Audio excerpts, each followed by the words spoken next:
ensemble. On continue ces capsules sur les finances. Mon nom est le pasteur David No et j'espère que ça vous aide parce que vraiment le but c'est de libérer, c'est d'aider à mieux vivre selon les principes de la parole de Dieu dans nos finances. Et on va regarder tout de suite dans cette capsule comment sortir de l'endettement. C'est certain que ça prend une bonne motivation du cœur pour commencer. Il faut avoir le cœur à bonne place, les priorités bien claires et de vouloir à tout prix être libre et mettre en pratique la parole de Dieu. Donc avec cette conviction-là, et avec la grâce de Dieu, en demandant à Dieu son aide, en vous confiant en lui, il y a réellement vraiment une œuvre que Dieu va faire et attendez-vous à de belles et grandes choses. Mais ça va être dur pour certains, ce que je vais dire, mais il faut commencer en acceptant la responsabilité des dettes. C'est-à-dire que c'est pas le voisin qui s'est endetté pour vous. Donc, oui, il y a des drames dans la vie, il y a des choses qui prennent place.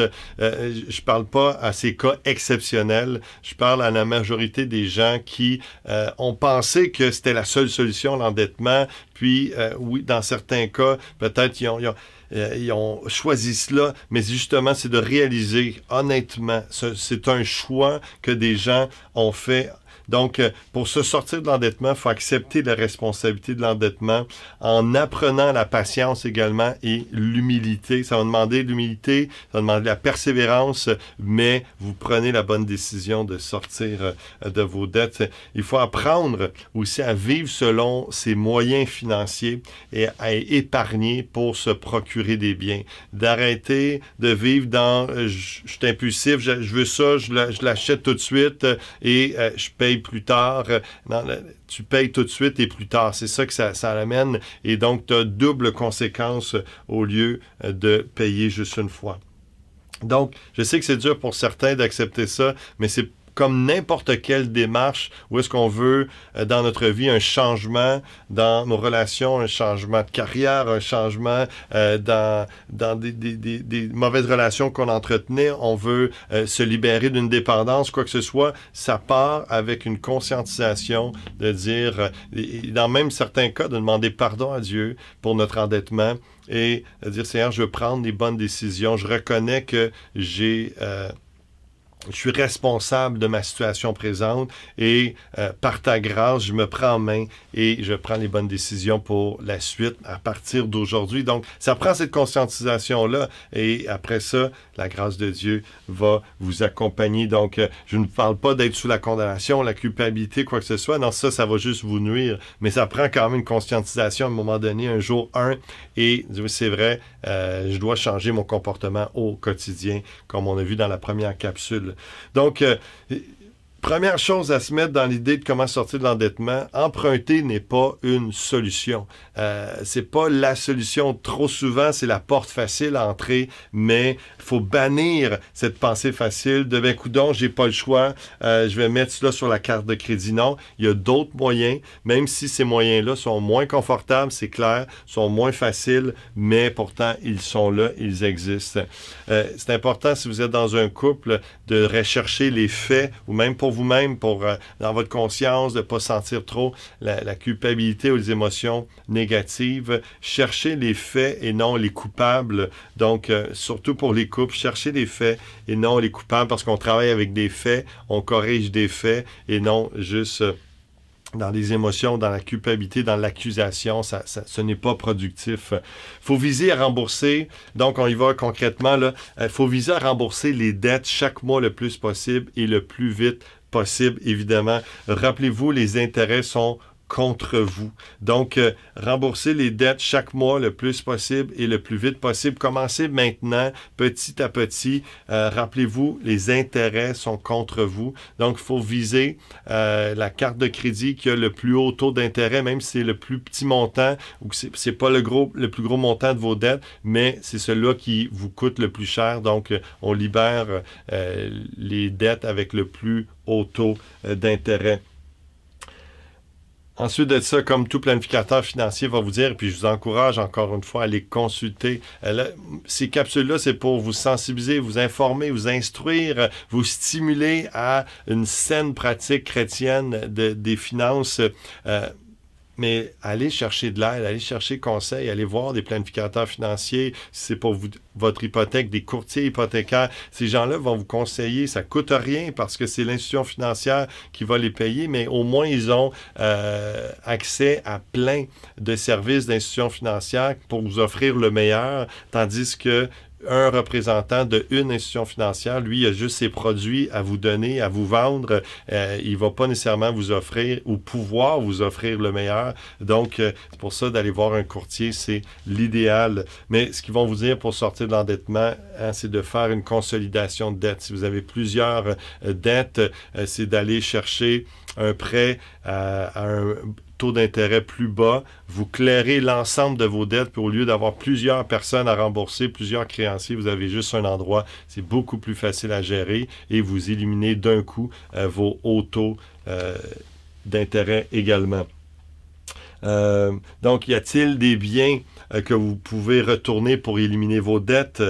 C'est des choses qui peuvent faire mal, mais des fois, de retourner quelque chose que vous n'avez pas de besoin, que vous n'auriez pas dû acheter. Moi, c'est un des beaux témoignages que je me rappelle, un jeune homme qui a réalisé que c'était acheter la grosse TV, mais il n'avait pas les moyens. Puis là, il est en train de payer ça avec un haut taux d'intérêt. Puis à un moment donné, il s'est humilié. Il a retourné la TV, il s'est fait rembourser. Puis il a perdu, c'est sûr, une partie, mais au moins, il a eu la liberté après, puis la bonne conscience, la bonne pratique de je vais économiser. Quand je vais avoir l'argent, je vais l'acheter. Donc, y a-t-il des biens que vous pouvez retourner pour éliminer vos dettes? Y a-t-il des biens que vous possédez, que vous n'utilisez plus, que vous pourriez vendre pour vous aider à rembourser vos dettes? Faites une petite réflexion, un inventaire, un 100$ par-ci, un 200$ par-là, ça peut, ou un 20$, ça peut aider aussi, puis vous le mettez directement sur le remboursement des dettes. Comment sortir de l'endettement aussi dans le processus de remboursement de dette, juste mentalement, séparer la dette du fardeau que cela représente pour vous, laisser en arrière vos erreurs.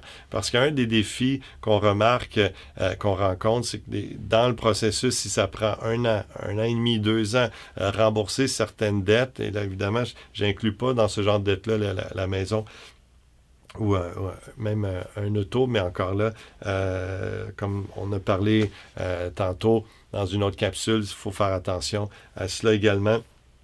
Mais le défi que plusieurs rencontrent, c'est qu'avec le temps, les mois qui passent, à un moment donné, il y a un découragement. Mais si on fixe plus comme nos erreurs et on se décourage, bien c'est sûr qu'on n'y arrivera pas. Donc, il faut séparer la dette du fardeau que cela représente pour vous. C'est de regarder vers l'avant en vous fixant des objectifs et une date de fin. Fixez vos yeux sur le but et non sur les dettes. Parce qu'on regarde toujours encore le montant qui reste à payer, puis ça ne descend pas aussi vite que je voudrais, c'est décourageant. Mais si vous fixez le but et mois après mois, vous voyez que ça rapetisse et c'est vraiment plus encourageant. La liberté, fixez vos yeux sur la liberté financière et non sur votre dette. Alors, quelques conseils aussi. Donnez-vous une échéance raisonnable afin de ne pas être tenté de vous réendetter.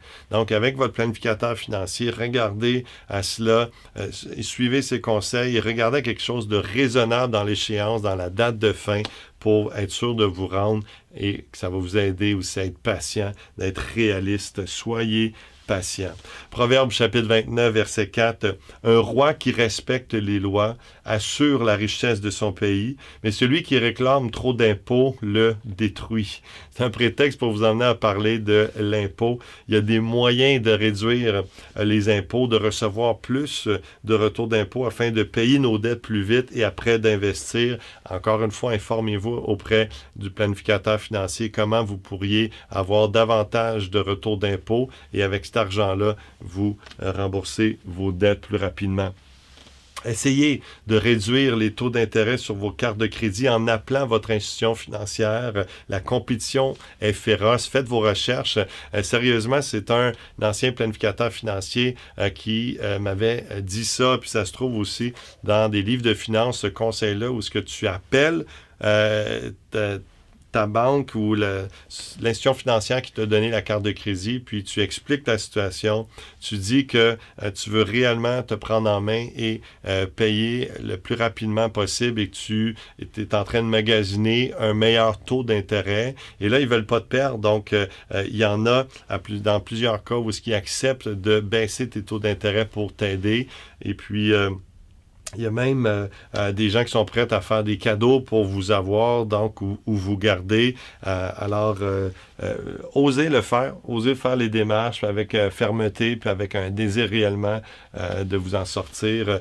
Avec la grâce de Dieu, en plus, la faveur de Dieu, il y a bien des choses belles et bonnes qui peuvent vous arriver. Proverbe 14, verset 24. La richesse est la récompense des sages. Les sots ne sortent jamais de leur bêtise. Si on voit l'endettement comme une sottise, comme quelque chose, une bêtise de fait, ben tombons dans le côté des sages. La richesse est la récompense des sages. Donc, prenons des choix judicieux, prenons des décisions sages. Et je vous laisse avec ça, mais quelle décision allez-vous prendre à partir d'aujourd'hui? Vous devriez être en train de déjà penser à regarder votre budget, vos revenus, vos dépenses, comment vous pouvez rembourser davantage vos dettes, prendre rendez-vous avec un planificateur financier. Il y en a plein, cherchez sur Internet. Et puis, c'est plein de gens qui sont là avec l'expérience pour vous aider. Ma question, c'est serez-vous sage et béni financièrement ou est-ce que vous allez continuer dans la bêtise de l'endettement et être pris à la gorge? Honnêtement, ça vous appartient. Vraiment, je le rappelle, pour moi, c'est important de responsabiliser les enfants de Dieu dans la gestion de leurs finances comme dans tout comportement, toute décision dans la vie. Donc, on est responsable de ce que l'on vit en grande partie. Donc, prenez les bonnes décisions. Et je vous rappelle Hébreux 13, verset 5, qui dit « Ne vous livrez pas à l'amour de l'argent. Contentez-vous de ce que vous avez, car Dieu lui-même a dit « Je ne te délaisserai point et je ne t'abandonnerai point. » Je veux quand même vous encourager à vous rappeler de vous confier en Dieu parce que lui ne va pas vous laisser tomber. Il ne va pas vous laisser tomber. Alors que vous faites l'effort et la démarche de vous contenter de ce que vous avez en ce moment et d'être reconnaissant à Dieu pour toute la grâce, tout ce qu'il vous accorde déjà. Dieu est fidèle, il ne vous abandonnera pas. Et la manière qu'il a montré, qu'il a prouvé qu'il est fidèle, qu'il ne vous abandonne pas, il est mort sur la croix pour toi, pour payer la dette de tes péchés. Donc, c'est déjà la plus grande preuve et il va prouver sa fidélité encore une fois. Si vous vous confiez en lui, il va vous aider à sortir de vos dettes financières aussi. Je dis pas qu'en un claquement de doigts, ça va être réglé, mais émotionnellement, spirituellement, il peut vous aider, donner sa paix. Et oui, il peut faire des miracles, il peut vous aider avec une faveur financière. Vous vous rappelez l'histoire de Jésus qui dit à Pierre d'aller pêcher un poisson et que dans la bouche du poisson, il y avait un montant, quelque chose qui représentait une drachme, une pièce de monnaie qui représentait un montant d'argent qui allait servir à payer l'impôt du temple. Donc, il ne voulait pas emprunter, il préférait faire un miracle.